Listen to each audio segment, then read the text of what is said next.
Now we are looking into part D of our current example, example 1. So let's start out again by reading the description of example 1 part D. So pulse rates generally have a known standard deviation of 4 BPM, beats per minute. A sample of 100 people gives a mean pulse rate of 73.3 BPM. At significance level 0.001 is the sample of pulse rates showing strong evidence that generally mean pulse rate should be other than 77 beats per minute. So again, realizing that being able to identify the two hypotheses is H sub 0 for no hypothesis and H1 for alternative hypothesis is our first responsibility. Then let's have a closer look at the wording in the question right here. Is a sample of pulse rate showing strong evidence that generally mean pulse rate should be other than 77 beats per minute? But even having a closer look into this statement, we're trying to prove that mean pulse rate should be other than. So other than is this symbol because it's basically just not equal to.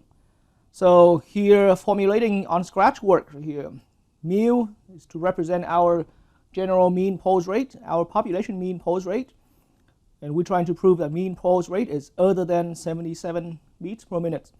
So this is apparently an inequality statement, and here itself, this symbol itself is an inequality notation. And so we can now use that statement, mu is other than 77, to be in place of our alternative hypothesis. And understand further that mu is not equal to 77 means it could be that the actual mu value is generally above 77, or it could also be that the actual mu is less than 77. So this inequality has two different natures in it. But then we will get further into that. Once we have identified our alternative hypothesis here, then again, the null hypothesis H sub 0 can come out easily by simply repeating the statements in alternative hypothesis, but with the inequality simply replaced by the equal sign. And there now our null hypothesis H sub 0 is reading mu for general mean pulse rate is equal to 77. This problem, and just as I have mentioned briefly earlier, this inequality in our alternative hypothesis could mean mu is generally above, but could also mean mu could be generally below 77. And so in this way, having an inequality like this is being regarded as a two-tailed inequality. And so the test that we are about to use here, the test that we are about to proceed into, is being referred as the two-tailed test. And again, allow me to give the complete explanation of what exactly it means by being a two-tailed test at the end of our problem here, where I have successfully put all the steps together and make a clear connection among the steps. But now, after identifying our hypotheses, the first step now is, once again, like previous problems in our current example, we need to identify our sample value. So here we are testing a statement about our mean value. So it makes sense that our sample value has to be a sample mean. So let's once again have a look at our computer screen here. So the beginning of part D says a sample of 100 people gives a mean pulse rate of 73.3 beats per minute. So this mean pulse rate of 73.3 beats per minute right here is only limited to this current sample. Or in other words, on my writing board now we have a sample mean being 73.3. And this is the sample value that I was talking about just earlier. Further, this sample mean, we also learned that it came out from a sample of size 100. There are 100 people in our sample, so that we got this sample mean value. And upon realizing that we already had a sample mean, now the next thing to realize is that this sample mean that we're currently having, provided that we're in sample size 100, but this sample mean value is not the only sample mean values that we can ever have. There are infinitely many other sample means or infinitely many other sample mean values existing out there, where our sample mean here is only one among the many. So in that case, there will be surely the average, where symbolically I notate as a mu x bar, the average, the center of all sample mean values, including our sample mean value here. So that mu x bar here will be at value 77. I will give a complete explanation of how and why I know this mu x bar value to be equal 77 at the end of our testing hypothesis problem here, where I have already successfully put all the steps together and connect among the steps. And so here I'm simply just pointing it out. But one thing anyone viewing this video can notice is that mu x bar equals exactly the value being claimed in our null hypothesis. And so now, once we found the center of all sample mean values, the next step here is to find out what's the average spreading. And average spreading formally is known as the standard deviation. My subscript x bar here is indicating that this standard deviation we're looking for is the standard deviation, the average spreading of all sample mean values. It's indicating on average how those values are spread away from this center. And so central limit theorem says from our known population standard deviation, which is 4 in this case. And again, let's go back to the computer screen to find out this beginning piece of information. Pulse rates generally have a known standard deviation of 4 BPM. So known standard deviation of 4 BPM. This is the reason why to calculate my sigma x bar, I'm using the value 4 for my known standard deviation value. And now I'm going to divide according to the central limit theorem. I am going to divide the population standard deviation by the square root of 100, the sample size in our sample that we're using. Calculation comes out to be 0.4. And so, unless being specified otherwise, usually for any standard deviation, for any sigma x bar, I'm going to be going with 2 decimal places. And now, once we've had our sigma x bar, the average spreading of all sample mean values, then our particular mean value here among the many other ones has z-score being 73.3, subtract 77, the center of all sample mean values, and divide that difference by 0.4. So this is a z-score. This is the z-score for our particular sample mean value. And I optionally use a subscript x bar to indicate that this z-score is not any z-score out there, but it's the z-score specifically for our sample, to indicate how far it is from the center of all sample mean values. Calculation comes out to be negative 9.25, but allow me to write the negative sign in red ink. And so, as we have seen repetitively enough about after 3 example problems, then anyone viewing this video can expect that our next step after obtaining the z-score for our sample is to calculate the p-value. So calculating the p-value for our sample, I am going to first fire up a probability calculation problem.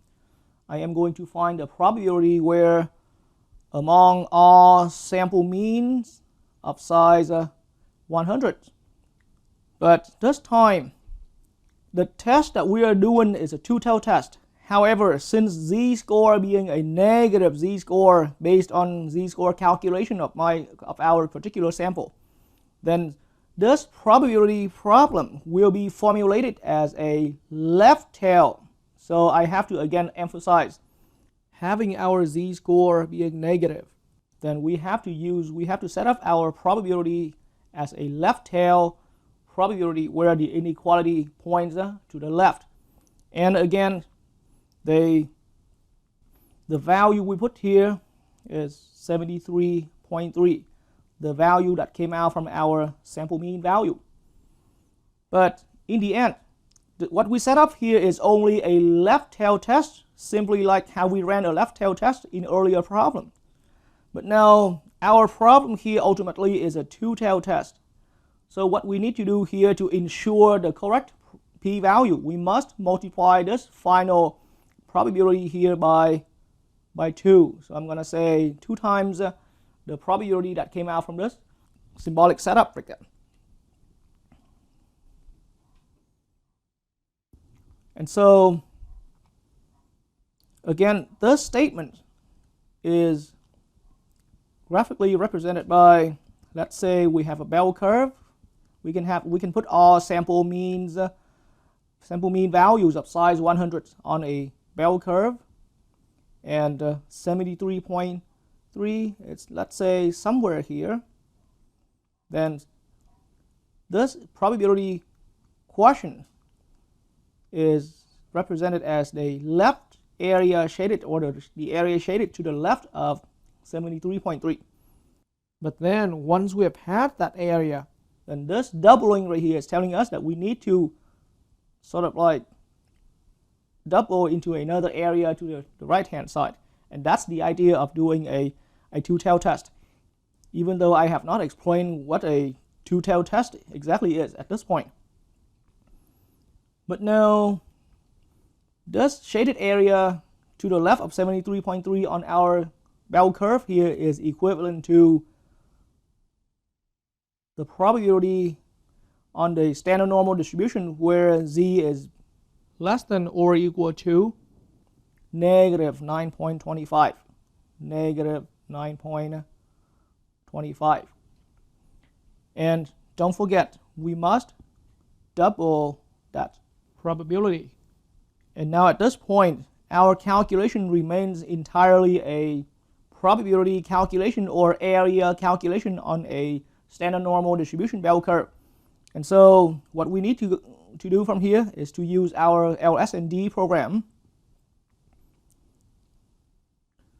to find out exactly how much area on the standard normal distribution curve that would be shaded to the left hand side of z-score negative 0.25.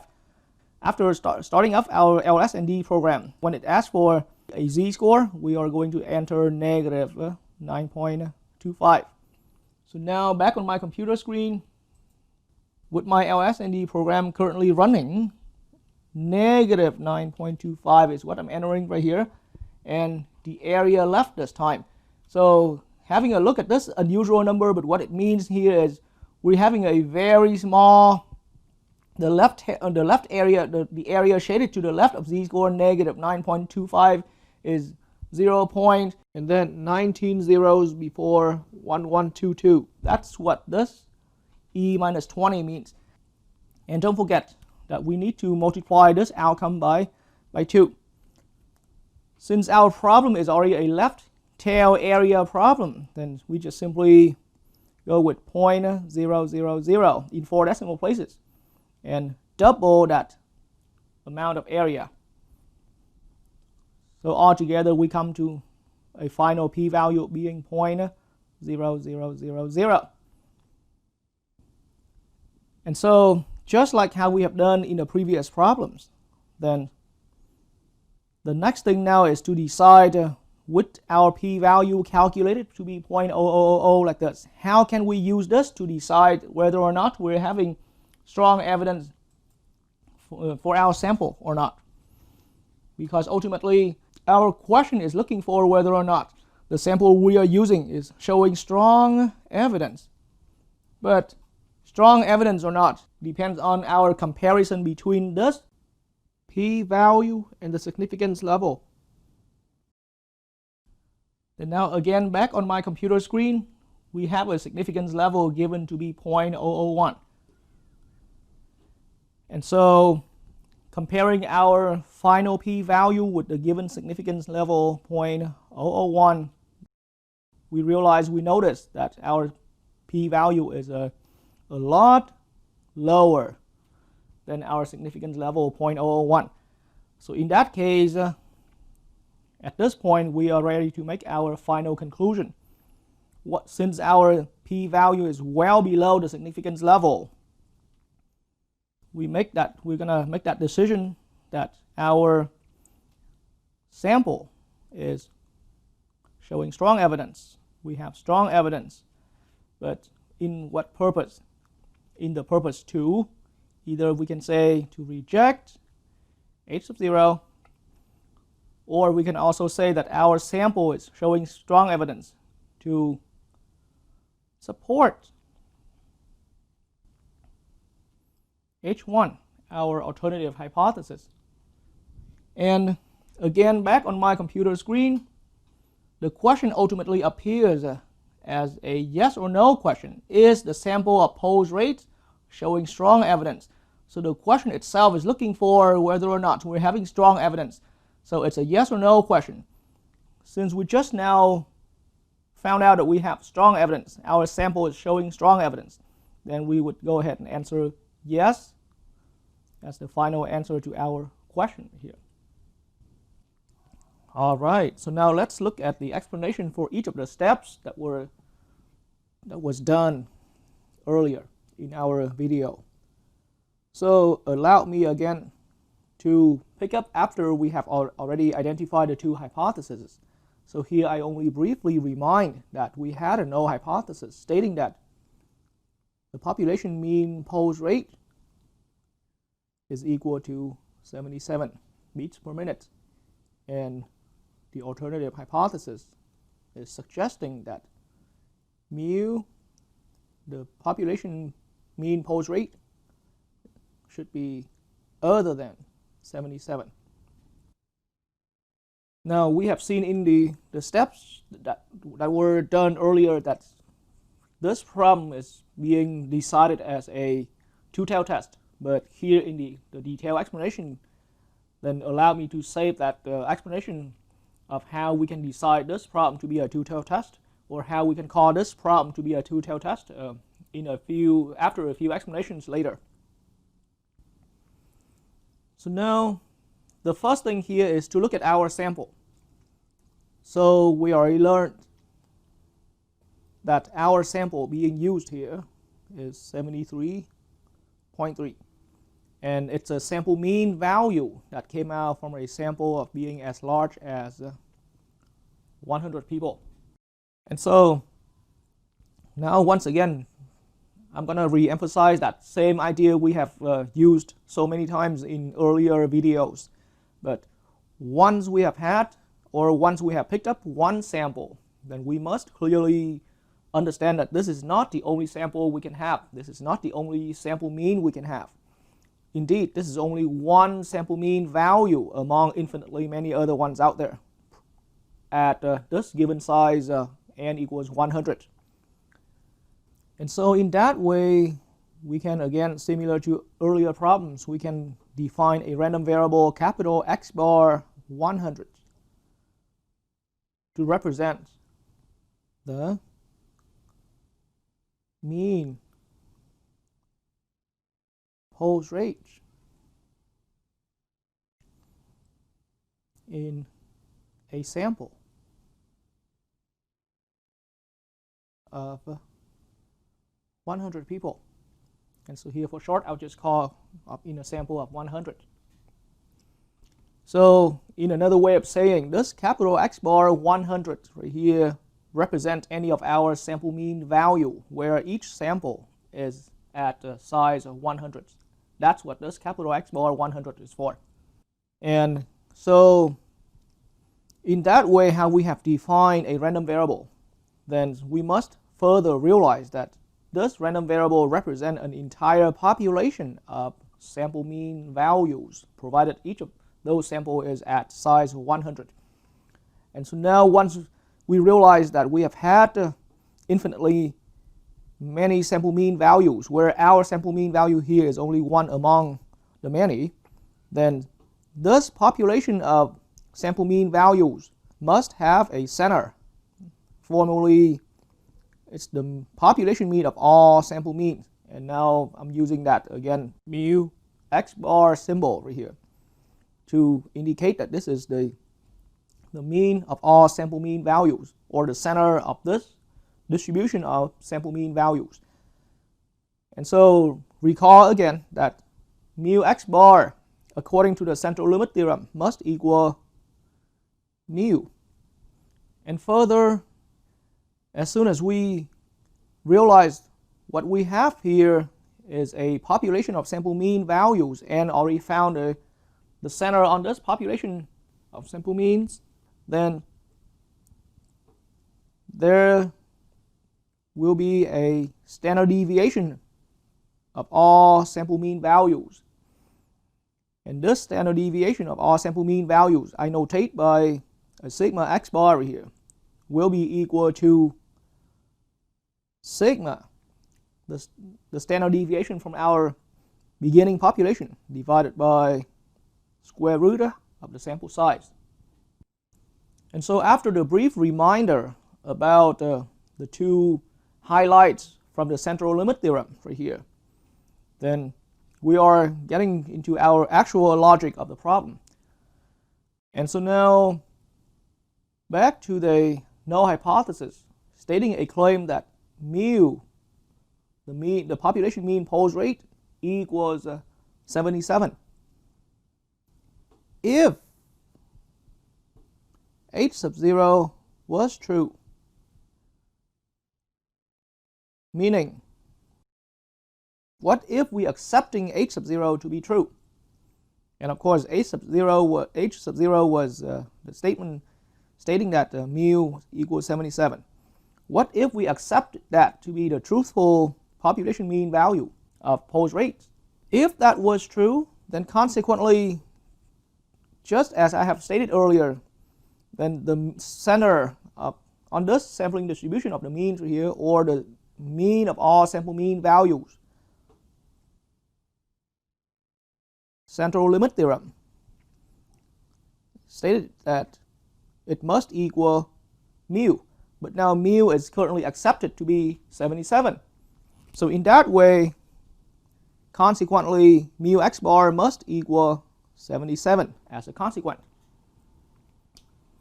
So this result came straight out as a consequence guaranteed by the central limit theorem that we have previously reminded ourselves. And so further, sigma x bar can also be consequently calculated as 4 divided by square root of our sample size currently that we're using is 100. So what I'm looking at now is sigma x bar equals 4 divided by square root of 100. And once again, allow me to swing back on the computer screen to explain the reason why and the reason how I knew that sigma equals 4 here. Simply because on my computer screen, then we had this beginning description that even though now we're at question D, but this beginning description stayed with us the entire example 1 right here, throughout all problems in example A, B, up to C, and up until now. And so now I just want to emphasize, the standard deviation of 4 BPM right here was a description that came out from our beginning population, which is also independent with any of the samples here. And so, but that's the reason why I can now conclude that this known standard deviation of 4 BPM can be used as our sigma, our population standard deviation from the beginning population. So here I'll just make a small note right here. This is because sigma equals 4. And so in that way, calculation came out for our sigma x bar value to be 0.4. And so recall for yourself that the mean for any population, the population mean on any population, is the center. So here mu x bar is the center, is playing in a role of as the center of this entire distribution of all sample mean values. And this value, sigma x bar that we just found, is the average of spreading, or for short, it's the average spread. It's indicating on average how all sample mean values are spread away from this center. And so in that way, once we have found our center, as well as the average spread on our distribution of all sample mean values, then again, our sample mean is only one among infinitely many others. What we know now is from where our sample mean stands. From where our sample mean stands, I can find the difference from where our sample mean stands with the center of our sampling distribution, and divide that by the standard deviation, which is here in this case 0.4, or that was our sigma x bar value. This work I'm doing here is specifically the z-score for our sample, and in that reason I am using an optional subscript x bar to indicate that the work I'm doing here is to find out the z-score for our sample. And so the z-score, once again, remind yourself, a z-score is a way to indicate how far any of our values is away from the center of the current population where it stands. And so calculation came out to be negative 9.25 in a testing hypothesis problem like this. Even though I have not explained what it is and what it means by being a two-tailed, but as you have seen already in the earlier part of this video about how we carried out the steps, then we were already aware that our problem here is a two-tailed test. And that's why it's extremely important to indicate at this step where we find a z-score, that our z-score here is a negative. And that's the reason why I wrote that in red ink right there. And now again, let's look back at our computer screen here, and one more time, as we're looking back into the beginning description, the description of our beginning population, then the only information we had regarding our beginning population was that we had a known standard deviation of being 4 beats per minute. But other than this information, we had no other information. My point here is that on this beginning population, we had no information regarding about the distribution shape of our beginning population. Or in other words, we did not know whether our beginning population was on a bell curve or not. But no worries, since our sample size currently in each sample being 100 is well above 30. And so according to the central limit theorem, regardless of whether our beginning population is a normal distribution or not, our distribution of all sample mean values at size 100 will be normally distributed, or in other words, will be on a bell curve. And this bell curve now would take center, would have a mean at 77, and an average spread being our found sigma x bar value, 0.4. So we have just now verified and proven that even though we don't know about the distribution shape of our beginning population, but our distribution of all sample means will be for sure a normal distribution. And another way of understanding, our sample mean will be one value that came out from this normal distribution right here. And that is the reason why later on when it came to the step where I was calculating the p-value, and the setup was find the probability where we're looking for a sample mean capital X bar 100 being less than or equal to 73.3 and double that value.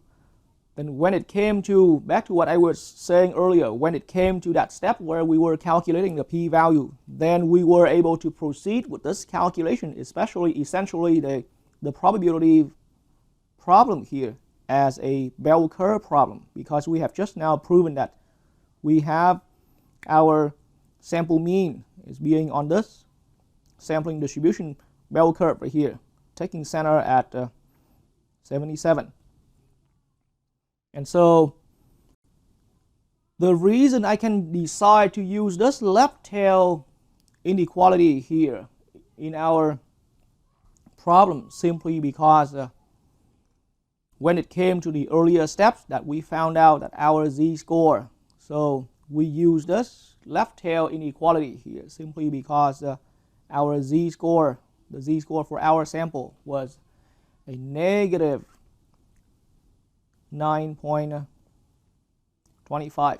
So being a negative z-score indicating that our sample is below the value being claimed. Our sample is below the value being claimed. And so seeing a negative z-score, that takes us into using a left tail probability calculation. But then being a two-tail test, as we have seen in the steps right here, we must double that. And again, I will get to a real detailed explanation of what it means by being a two-tail test. But now, knowing that we are doing a two-tail test, that's the reason why we have to double the left tail p-value calculation here. And so now, back to what I was saying earlier. Now, once we know that we are on the bell curve, because we have just now proven it for ourselves, then we can proceed further that this entire calculation can be done as if we were on the standard normal distribution where z-score was less than or equal to negative 9.25. And once we found that probability, we must double it. And so that's the reason why the answer coming out from this was simply obtained by running the LS&D program with given z-score negative 9.25. And we must make sure that we multiply this final output here by 2.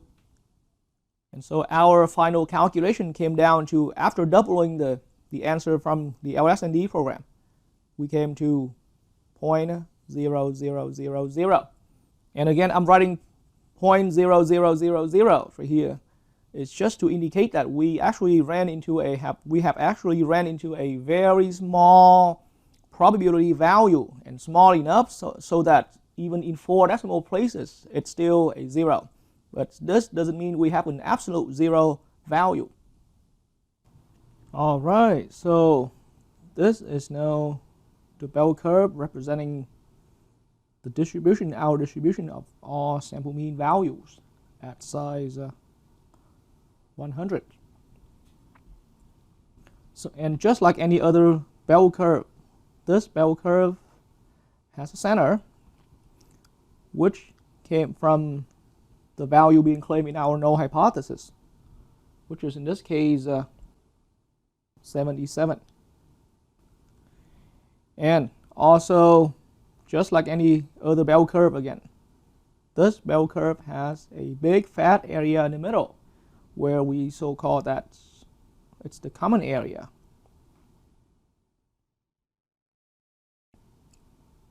And so outside of that common area, on the two tails right here, either to the left or to the right, there are two red unlikely areas. One's on the right and another one is on the left of the common area.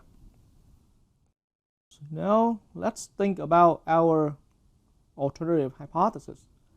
It's stating that mu is suggested to be other than 77. And so now let's roll back to the point before we picked up a sample. Or to be precise, let's roll back to the point where even if we have a sample, we already had a sample, but before we compare our sample with the value being claimed in the null hypothesis. Before comparing directly the sample with our value being claimed in the null hypothesis, then any sample can be different from this claim. So any sample, or specifically here sample mean x bar, can be different from the value being claimed, mu equals 77.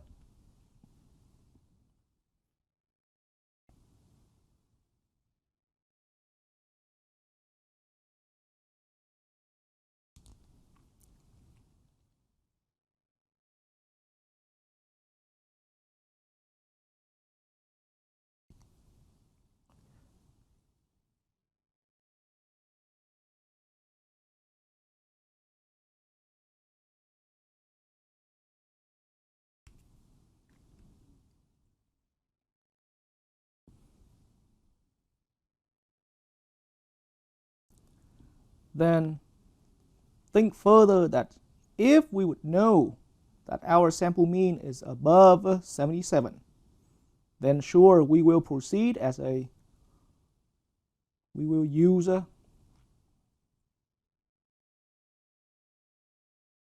right tail test to prove and suggest the alternative hypothesis to be specifically mu should be greater than 77. But also on the other hand,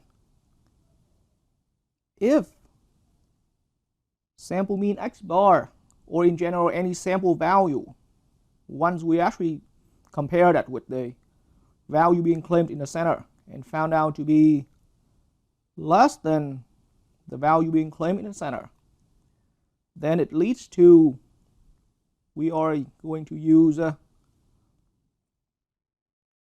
left tail test, or treat the problem as a left tail test. Okay, to prove and eventually suggest an alternative hypothesis to say mu is less than the value being claimed in the null hypothesis. And so this is just a brief explanation of how it was being a left tail test or being a right tail test. And so again, recall that if it was a right tail test, allow me to use the shorthand indication right here. But if it was a right tail test, or tail means a right tail.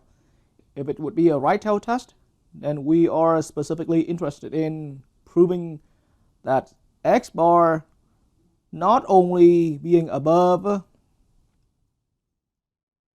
the value being claimed in the center, but also would fall into the unlikely area to the right hand side, and that's how it was being a right tail test. And if our problem was a left tail test specifically,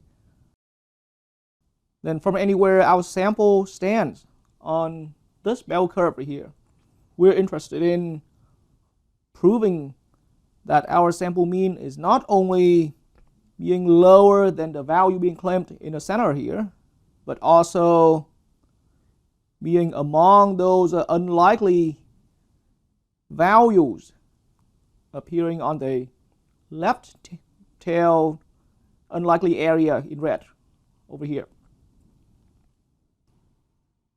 So everything I said was after we knew how our sample is compared directly with the value being claimed in the center of the bell curve. But now in this case, back to what I was saying earlier, let's pretend, or let's roll back to the point where maybe even if we already had the sample, but before we actually compare our sample with the value being claimed in the null hypothesis, then any sample can be just simply different from the value being claimed. And so that means further that this alternative hypothesis, on one hand, it could be, so H1 here, it could be that H1 could be a statement stating that mu is above 77, or H1 could be as well stating that mu is less than 77. So now we realize that in one inequality statement of our null hypothesis, but it actually includes two different possibilities. There are two different possibilities that can happen.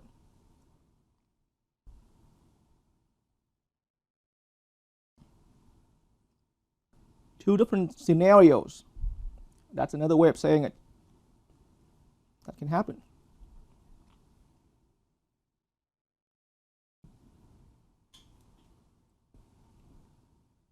And so in that way, again, before we directly compare our sample with the actual value in the null hypothesis, then generally speaking, in the kind of problem where the alternative hypothesis is stating that it is suggested to be other than what's claimed in the null hypothesis, then we are further interested in proving whether our sample is falling into either one of the two unlikely areas outside of the common area. So again, I repeat, in this case where we have an alternative hypothesis stating with the inequality statement that mu or the value is other than the claimed value from the null hypothesis, then generally speaking, we are interested in proving whether our sample value, here specifically is a sample mean, would be generally falling into any of the two unlikely areas outside of the common area. And so from that generality that we are specifically interested in proving whether our sample is generally falling into anywhere outside of the common area, and then outside of the common area there are two little tails, two little weeny tails right here. That's the reason why our test here is being referred to as a two-tail test.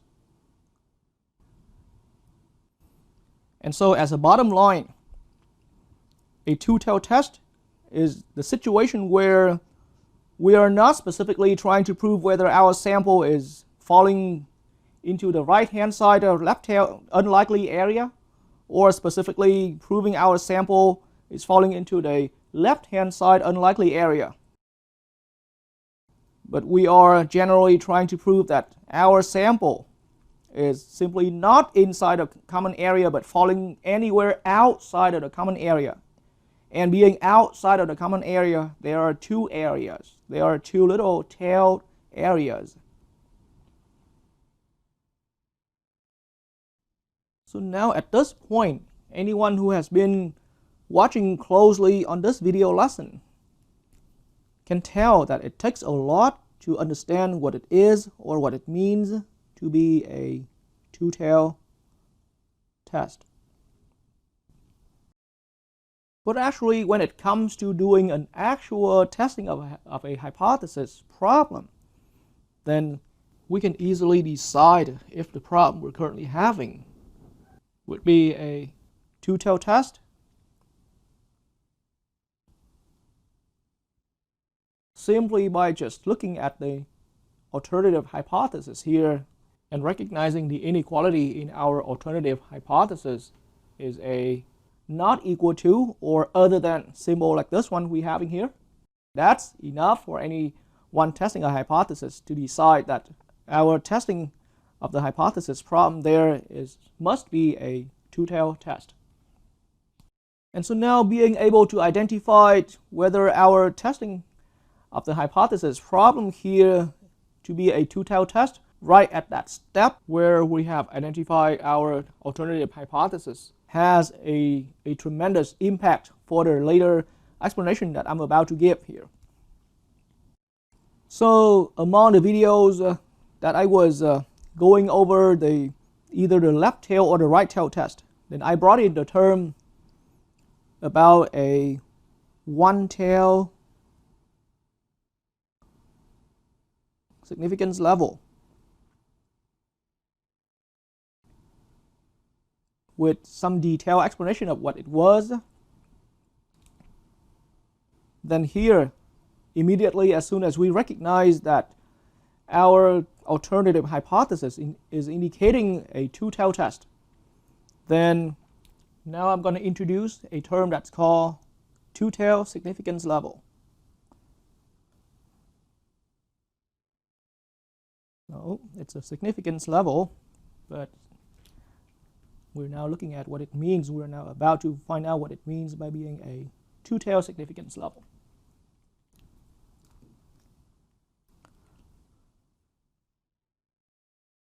Now, in another way of saying, right here in our current problem, part D of example 1 right here, then immediately after we recognize that our null hypothesis, our alternative hypothesis, decides that our problem is a two-tailed test, then the significance level given in our problem, being 0.001 here, is to be understood as a two-tailed significance level, unlike any of the problems that we have done before this part of example 1.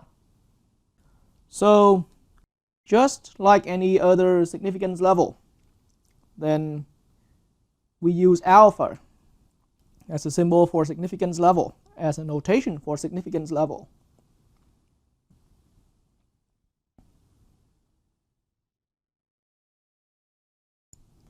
And here in particular, our alpha given in the problem is to be 0.001. But now, before I really explain in detail what it means by being a two-tailed significance level, be aware that this alpha value now is a two-tailed significance level.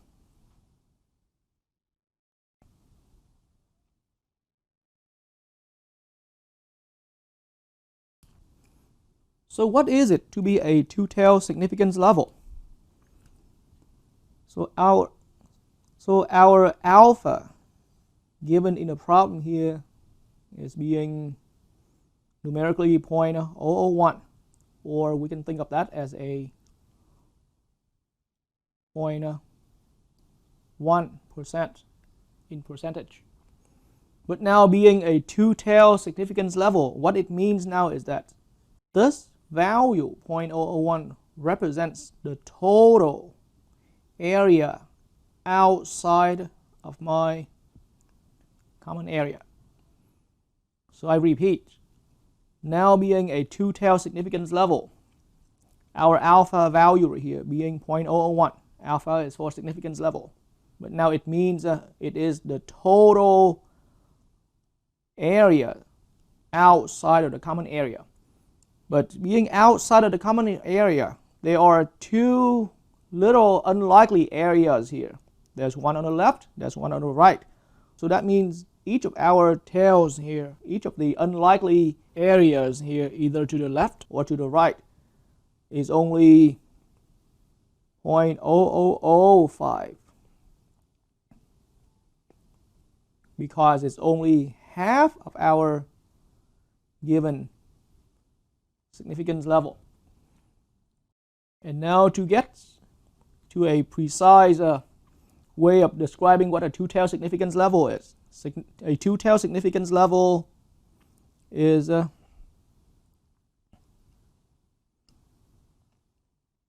total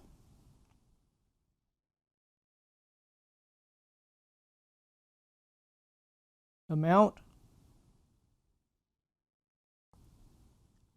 of area outside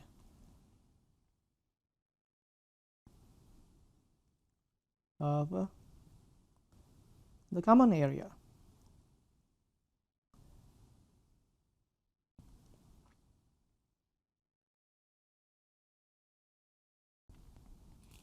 And that is the reason why each of our little tails, once the alpha value was given to be 0.001, then each of the little tail here is only a 0.0005, simply because this 0.001, our alpha value, is meant to be the total amount of area outside of the common area. And so in that way, consequently, again, we can think of each of the little tail area here is only half of our alpha value. And now, throughout our earlier video lessons, then we have already learned that we can decide whether our sample would fall into any of the unlikely areas here by simply comparing our p-value. So allow me to use the symbol less than or greater than as a way to indicate comparing.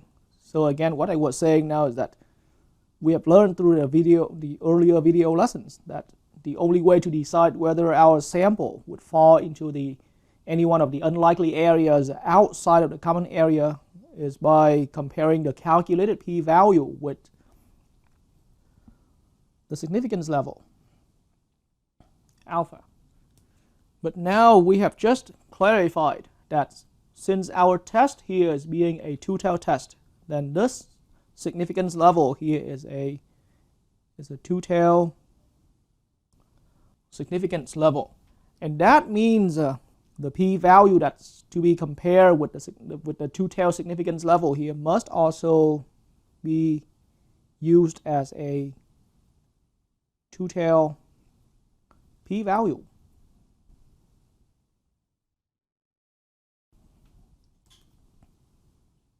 It makes sense to understand that way because simply now if our alpha is understood to be the total areas that includes the two tails right here, then to ensure that any sample can fall simply outside of this common area, which includes the possibilities of being on two different tails separately, and that's why the p-value must be some kind of p-value where it can ensure our sample falls into two different tails. And so that's why that kind of that p-value must be a two-tailed p-value.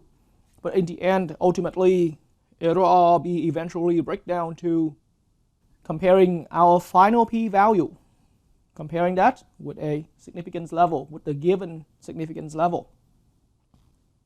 And so now recall from what I said earlier about this inequality statement here with the inequality other than. When we're looking at our alternative hypothesis that has the not equal to inequality indicated here, then there are two possibilities that can be involved here.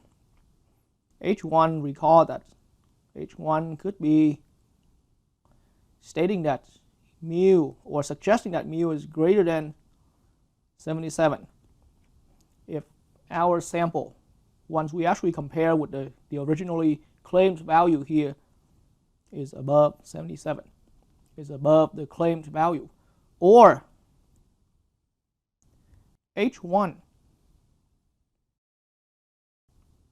could also be stating that mu is less than the value claimed in the null hypothesis if we found out that our sample is below the value being claimed. And so again, I want to emphasize that this kind of alternative hypothesis has two possibilities being included in there.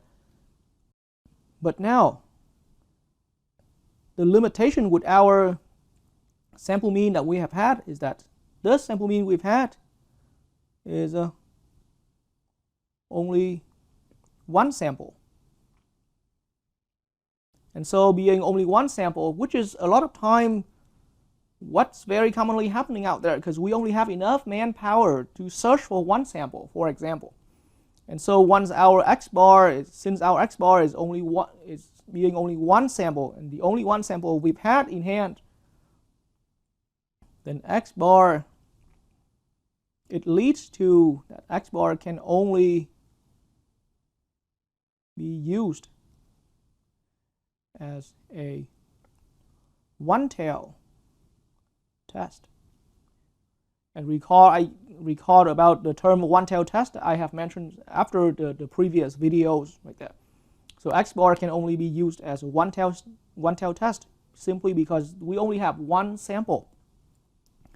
And one-tail test here, I mean it could be a right tail or it could be a left tail, but we can only do one of the two problems here once we actually get into our actual sample value. So for example, once we found out about our actual sample mean and found out that it's above the claim value, then we're gonna calculate the p-value as the probability where our sample mean at size of 100 will be greater than or equal to that designated sample mean we've had in our sample.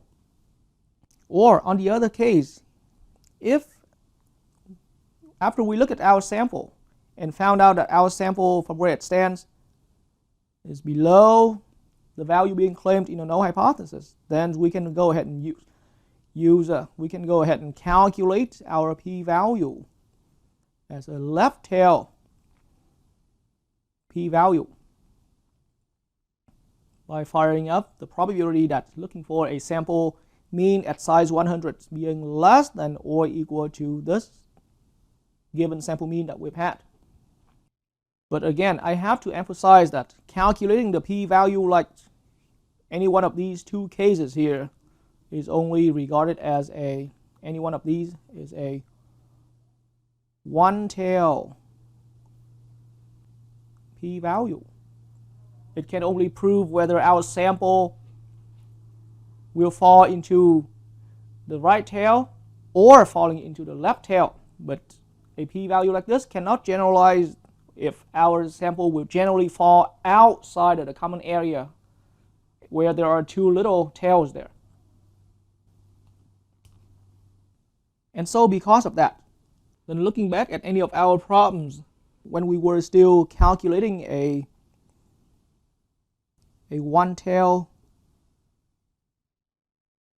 p-value, then just like the generality that I have pointed out earlier, then the one-tail p-value also got compared with the one-tail significance level back in the earlier problems where we were testing the hypothesis as a one-tail test. And one-tail significance level relating with our two-tail significance level here is generally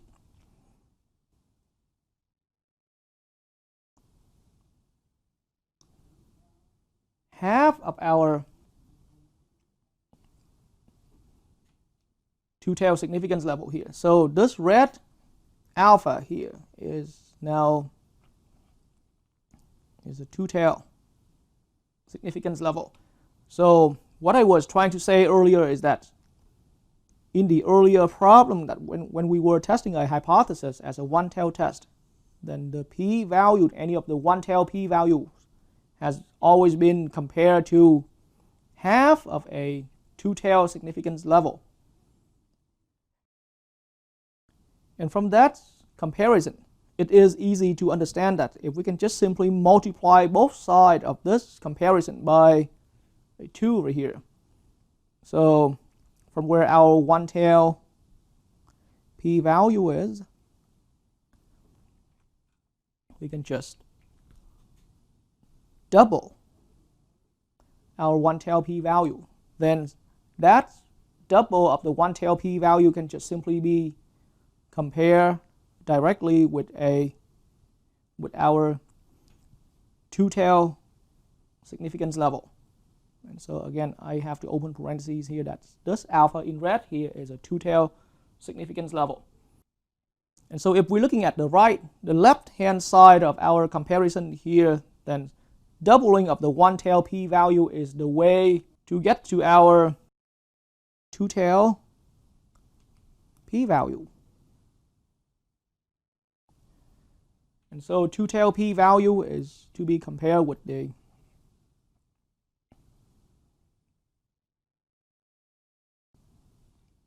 two-tailed significance level. And so now, specifically into our actual testing hypothesis problem right here, part D of our example 1. Then after the null hypothesis has given out a claim over here, the claim would become the center on our bell curve representing the distribution of all sample means at size 100, capital X bar 100. And now that when we actually look at our sample mean that we are currently having, then our sample mean value is 73.3, which is below the value being claimed in the null hypothesis. And so if this problem of ours was a one-tailed test, then this is how we are calculating our one-tailed p-value among all sample means at size 100. I'm looking for a sample mean that's less than or equal 73.3. But then again, I emphasize that this is only a one-tailed p-value.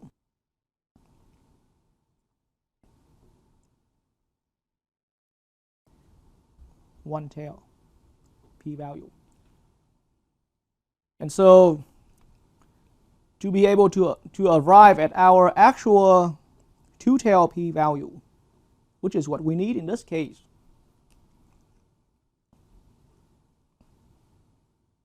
now if we need a two-tailed p-value, then we must, according to the explanation I've given just earlier, then we must, from where our one-tailed probability one-tailed p-value was,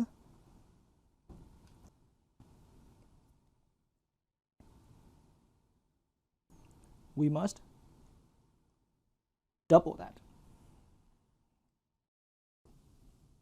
And so now, as we are aware that our two-tailed p-value in this situation is calculated as double of our one-tailed p-value, then when it actually came to the calculation, then we are going to multiply our answer from the LS&D program for our z-score being negative 9.25, but this answer must be multiplied by 2 to ensure that our final p-value here is a two-tailed p-value.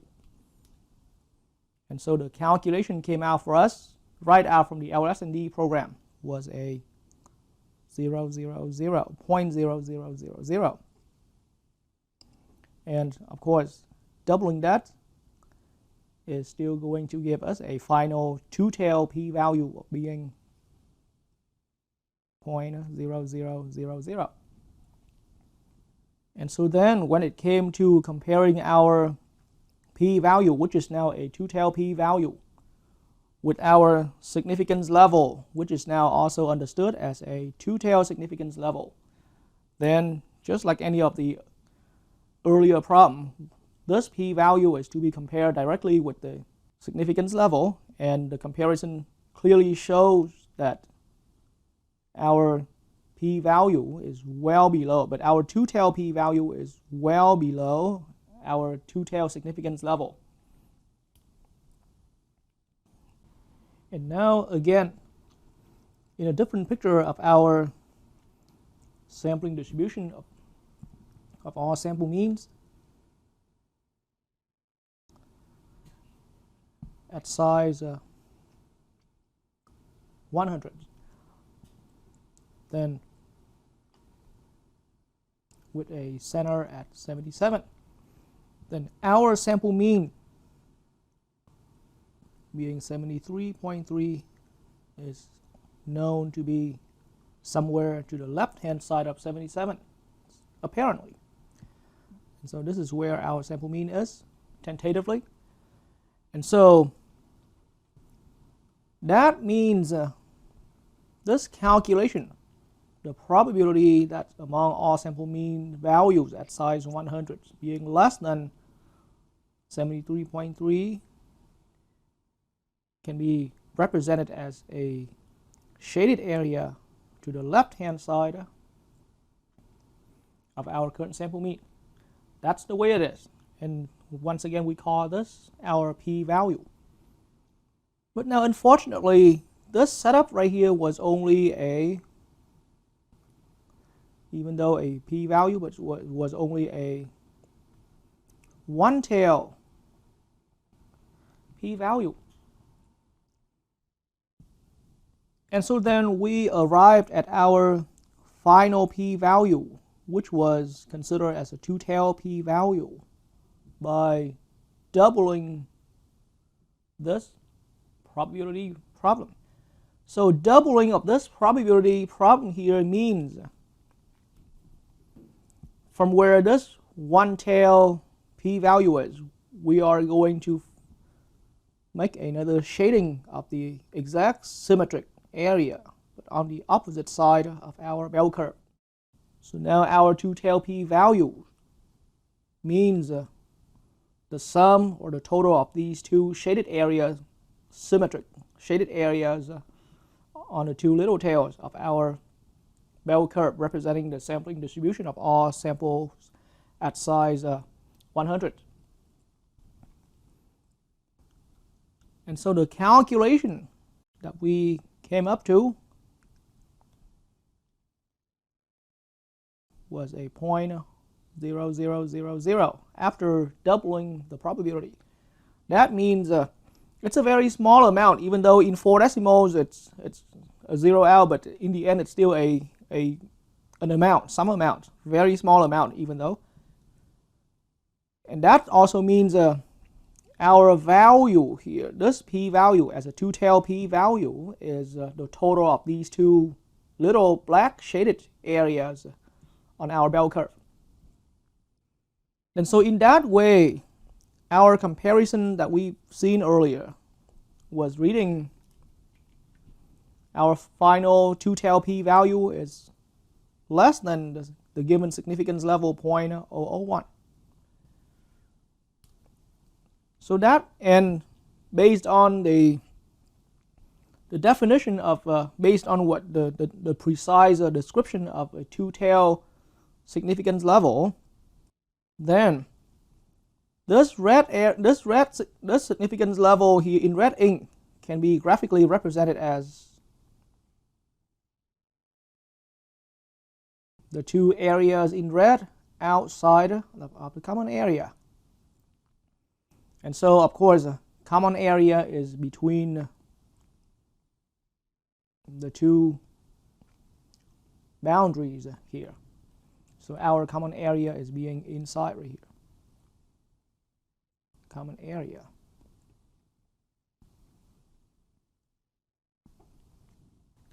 And so now with this inequality reading that our p-value being in black shaded ink here, being less than the significance level in red ink, then blending the two shadings together, then we can see that now it proves that our black shaded area representing the p-value, the two-tail p-value, is being completely contained inside the total red area on the two tails of our bell curve.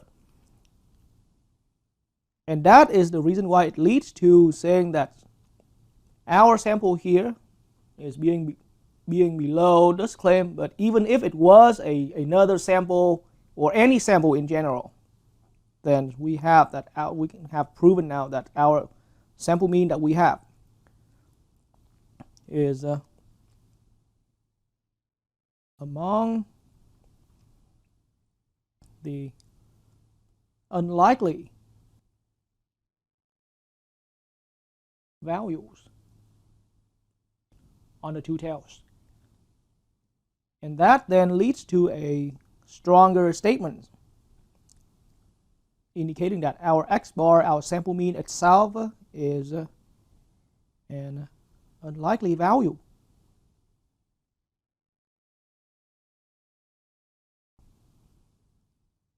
Itself.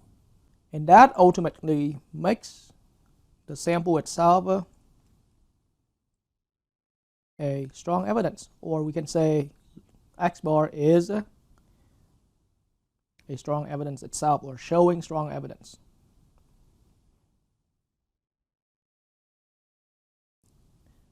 And now, just like any other problem that we have seen, showing strong evidence is to either to reject the null hypothesis h sub 0 or to support